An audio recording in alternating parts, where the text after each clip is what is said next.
Assalamualaikum warahmatullahi wabarakatuh. Izin perkenalkan nama. Nama saya Amanda Putri Budiarto dari kelas 12 IPA 4 absen 5. Di sini saya akan menjelaskan dan memaparkan tentang cara pembuatan ekoenzim. Percobaan ini digunakan untuk memenuhi ujian praktek mata pelajaran Kimia dan Biologi kelas 12 SMA Negeri 3, Tambun Selatan. Pertama, apa itu ekoenzim? Ekoenzim ini pertama kali diperkenalkan oleh Dr. Rosukon Pom Panfong yang merupakan pendiri Asosiasi Pertanian Organik Thailand. Gagasan proyek ini adalah untuk mengolah enzim dari sampah organik yang biasanya kita buang ke dalam tong sampah sebagai pembersih organik. Jadi, ekoenzim ini adalah hasil dari fermentasi limbah dapur organik seperti ampas buah, sayuran, gula maupun gula merah, gula coklat atau gula tebu, dan air. Warnanya coklat gelap dan memiliki aroma fermentasi asam manis yang kuat. Seperti contoh ini. Ini adalah contoh ekoenzim. Dan mengapa ekoenzim itu sangat penting? Dari hari pertama kita membuat ekoenzim, prosesnya akan melepaskan gas ozon atau yang bisa kita sebut O3. O3 dapat mengurangi karbon dioksida yaitu CO2 di atmosfer yang memperangkap panas di awan. Jadi akan mengurangi efek rumah kaca dan global warming. Enzim mengubah amonia menjadi nitrat atau yang bisa kita sebut NO3, hormon alami dan nutrisi untuk tanaman. Sementara itu, mengubah CO2 menjadi karbonat atau CO3 yang bermanfaat bagi tanaman laut dan kehidupan laut.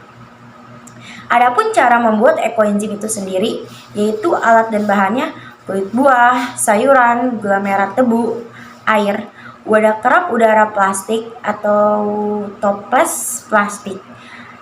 Cara pembuatannya sendiri adalah ukur air, sisa sayur atau buah, dan gula merah dengan perbandingan 10:3:1.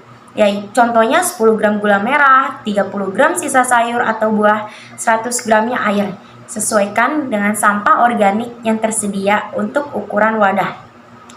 Potong sisa sayuran menjadi potongan yang kecil-kecil, campur semua bahan ke dalam wadah plastik dan aduk. Wadah plastik dipilih agar lebih fleksibel dan tidak meledak saat gas hasil fermentasi bertambah.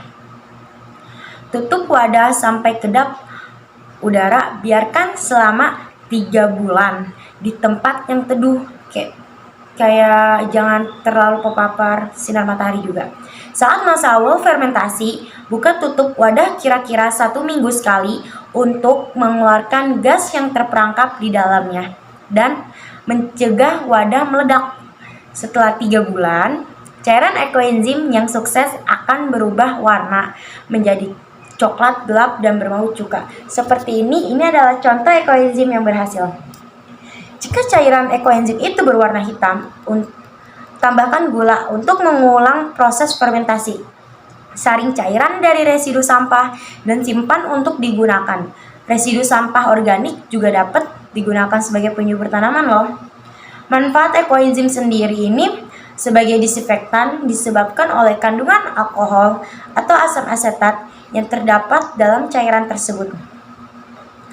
Alkohol atau asam asetat dihasilkan dari proses metabolisme bakteri yang secara alami terdapat dalam sisa buah dan sayur. Proses metabolisme anaerobik atau yang bisa kita sebut juga fermentasi merupakan upaya bakteri untuk memperoleh energi dari karbohidrat dalam kondisi anaerobik atau tanpa oksigen dengan produk sampingan yaitu byproduct berupa alkohol atau asam asetat. Tapi tergantung jenis mikroorganismenya ya. Fungi dan beberapa jenis bakteri menghasilkan alkohol dalam proses fermentasi itu.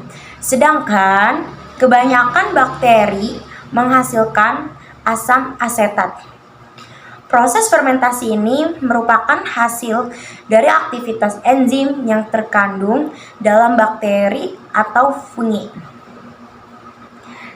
Dalam proses pembuatan ekoenzim sendiri ini, antara alkohol, asam asetat, atau keduanya dapat dihasilkan tergantung jenis mikroorganismenya yang terdapat pada sampah organik. Kedua zat tersebut memiliki khasiat disinfektan. Peristiwa ini berlangsung di dalam sitosol atau yang bisa kita sebut sitoplasma. Sitoplasma sel hidup dalam kondisi anaerob tanpa oksigen bebas dikatalis oleh enzim-enzim antara lain berikut ini: heksokinase, isomerase, fosfogliserikanase, piruvate kinase, dehidrogenase. Tahap ini menghasilkan 2 molekul ATP dan 2 molekul NADH2. Sekian pemaparan dari saya, kurang lebihnya mohon maaf. Semoga bermanfaat untuk semua. Terima kasih. Assalamualaikum warahmatullahi wabarakatuh.